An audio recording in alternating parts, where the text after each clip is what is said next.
자, 요즘 어딜 가나 AI 이야기뿐이죠? 그런데 이 엄청난 AI 혁명을 뒤에서 묵묵히 끌고 있는 진짜 주인공, 혹시 알고 계신가요? 바로 GPU입니다.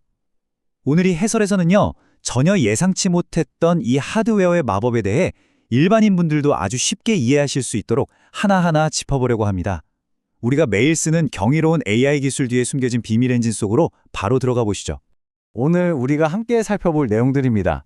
현대 AI의 심장부터 시작해서 CPU와 GPU가 도대체 뭐가 다른지, 병렬 처리의 마법은 무엇인지, 그리고 AI 하드웨어의 미래까지 총 6단계로 쫙 훑어볼게요. 복잡해 보이지만 걱정 마세요. 아주 쉽게 풀어드릴 테니까요. 자, 그럼 첫 번째 파트, 현대 AI의 심장부터 본격적으로 시작해 보겠습니다.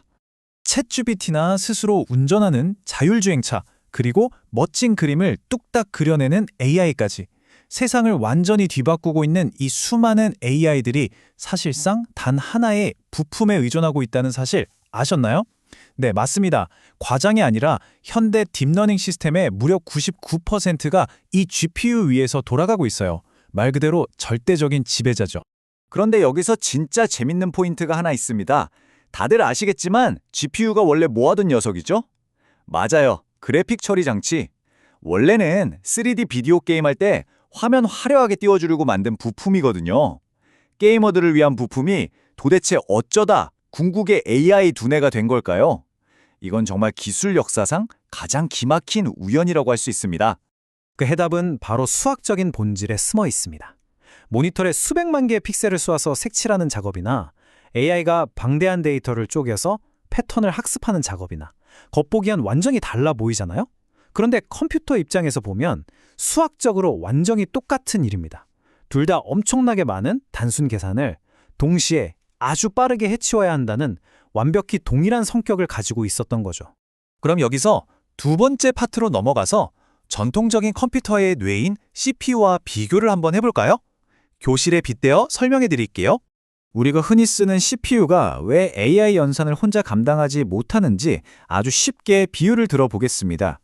CPU는요, 굉장히 복잡한 미적분 문제를 혼자서 척척 풀어내는 단 한 명의 천재 교수님 같아요. 반면에 GPU는 어려운 미적분은 못 풀지만 쉬운 구구단 1000개를 동시에 각자 풀어버릴 수 있는 1000명의 평범한 학생들과 같죠. AI를 학습시킬 때는 수십억 개의 아주 단순한 계산을 무한 반복해야 하거든요. 그러니까 당연히 1000명의 학생이 동시에 덤벼드는 쪽이 훨씬 유리한 겁니다. 실제 칩 내부를 들여다보면 이 비유가 딱 들어맞습니다. 큼직하고 성능 좋은 코어 몇 개로 꽉 차 있는 CPU랑 다르게 GPU는 아주 작고 단순한 일을 반복하는 소형 코어 수천 개로 바글바글 채워져 있어요. 이 엄청난 머릿수가 바로 대규모 데이터를 동시다발적으로 밀어붙이는 병렬 연산의 핵심입니다. 자, 이제 세 번째 파트입니다. 이 병렬 처리가 실제로 어떻게 수학 계산을 해내는지 그 마법 같은 원리를 좀 더 깊이 파헤쳐보죠. GPU가 보여주는 이 놀라운 효율성의 비밀, 그 한가운데에는 SIMD라는 개념이 있습니다.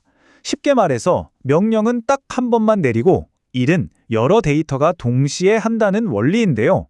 이게 바로 초병렬 계산 엔진의 진짜 마법입니다. 방식은 이렇습니다. 예전 같으면 8개의 숫자를 계산할 때 너 곱해, 너도 곱해 이렇게 일일이 8번 명령을 내렸어야 했죠. 하지만 SIMD 방식을 쓰는 GPU는 그냥 크게 한 번 외칩니다. 자, 다 같이 곱해. 그러면 수백 수천 개의 데이터가 그 말 한마디에 동시에 촥 하고 곱셈을 끝내버리는 거예요. 지시를 내리는 시간마저 획기적으로 줄여서 속도를 미친 듯이 끌어올리는 거죠. 네 번째 파트, AI를 위한 특수 무기입니다. GPU가 게임용을 넘어 어떻게 진화했는지 볼까요? 엔지니어들이 가만 보니까 이 GPU가 AI에 너무 찰떡인 거예요. 그래서 아예 게임용을 넘어 오직 AI만을 위한 전용 무기를 GPU에 달아주기 시작합니다. 그게 바로 텐서 코어라는 건데요. 이건 단순히 일꾼 수를 늘린 게 아니라 아예 수학 문제를 푸는 방식 자체를 혁신해서 연산 성능을 그야말로 폭발시킨 1등 공신입니다. AI가 세상을 이해하는 방식은 거대한 숫자표, 즉 행렬을 미친 듯이 곱하는 과정이거든요. 예전에는 이 거대한 표를 잘게 쪼개서 하나하나 계산해야 했는데 텐서 코어는 이 어마어마한 행렬 데이터를 그냥 커다란 한 덩어리로 꽉 묶어서 한 방에 도장 찍듯 처리해버립니다. 덕분에 한 번에 처리할 수 있는 데이터 양이 순식간에 3배 이상 껑충 뛰었죠. 그런데 여기서 엄청난 딜레마가 하나 생깁니다. 수천 개의 코어가 텐서 코어 버프까지 받아서 빛의 속도로 계산을 해치우다 보니까 정작 일감이 전달되는 속도가 코어들의 작업 속도를 못 따라가는 현상이 벌어진 거예요. 밥 먹는 속도는 엄청 빠른데 요리 나오는 속도가 느린 거랑 똑같죠? 이 굶주린 코어들에게 어떻게 쉼 없이 데이터를 떠먹여줄 수 있을까요? 이 지독한 데이터 병목 현상을 해결하기 위해 등장한 구원투수가 바로 HBM 고대역폭 메모리라는 아주 비싼 기술입니다.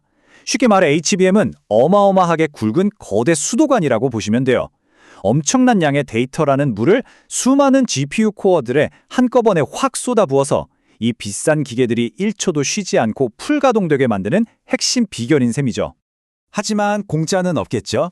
5번째 파트에서는 이 엄청난 고성능이 요구하는 대가, 전력과 발열에 대해 이야기해 보겠습니다. 손톱만한 칩 안에서 수만 개의 코어가 동시에 쉴 새 없이 돌아간다? 당연히 상상을 초월하는 막대한 전기를 퍼먹고 엄청난 열을 뿜어냅니다. 현대 AI 데이터 센터들 가보면 집채만한 에어컨이 돌아가고 칩에 직접 물을 흐르게 해서 식히잖아요? 다 물리적인 이유가 있는 겁니다. 제때 이 불덩이를 식혀주지 않으면 이 천재적인 AI 두뇌는 말 그대로 스스로 타버리고 말 거거든요. 이제 마지막 6번째 파트입니다. AI 하드웨어의 생태계와 미래는 과연 어떤 모습일지 정리해보죠. 사실 AI 연산을 할 때 구글이 만든 TPU나 맞춤형으로 깎아 만든 FPGA 같은 아주 훌륭한 대안들도 분명히 있습니다. 하지만 그럼에도 불구하고 여전히 GPU가 업계의 왕자를 굳건히 지키고 있는 데에는 그만한 이유가 있죠. 바로 어떤 작업이든 다 소화해내는 압도적인 범용성, 그리고 전 세계 개발자들이 수십 년간 빈틈없이 쌓아올린 쿠다라는 소프트웨어 생태계의 힘 때문입니다. 생태계 지도를 보면 좀 더 명확해지는데요. 복잡하고 다양한 장단점을 가진 칩들 한가운데에 GPU가 가장 듬직한 중심축으로 버티고 있습니다.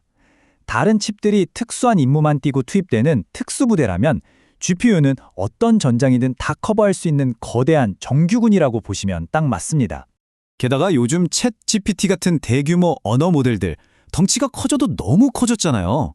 이제는 칩 하나, 서버 한 대 수준으로는 도저히 감당이 안 됩니다. 그래서 결국 수만 개의 GPU를 초고속 케이블로 거미줄처럼 촘촘하게 엮어서 거대한 생성형 AI 슈퍼컴퓨터를 만드는 지경에 이르렀죠. 이제는 칩 하나가 아니라 데이터 센터 건물 전체가 그냥 하나의 거대한 컴퓨터가 된 겁니다. 자, 오늘 우리가 함께 파헤쳐본 이 하드웨어의 마법, 핵심 공식을 딱 3줄로 요약해 볼까요? 첫째, 끝없이 쏟아지는 수많은 행렬 연산들을, 둘째, 수천 개의 GPU 코어가 만들어내는 압도적인 병렬 처리 용광로에 쏟아붓고, 셋째, HBM 같은 초고속 메모리로 데이터를 쉼없이 때려 넣는다. 바로 이 완벽한 삼박자가 세상을 뒤흔드는 AI 혁명의 진짜 심장 박동입니다. 불과 얼마 전까지만 해도 우리 아이들 비디오 게임 그래픽이나 반짝이게 만들어주던 녀석이 이제는 인류의 미래를 설계하는 가장 강력한 두뇌가 되었습니다. 정말 짜릿하지 않나요?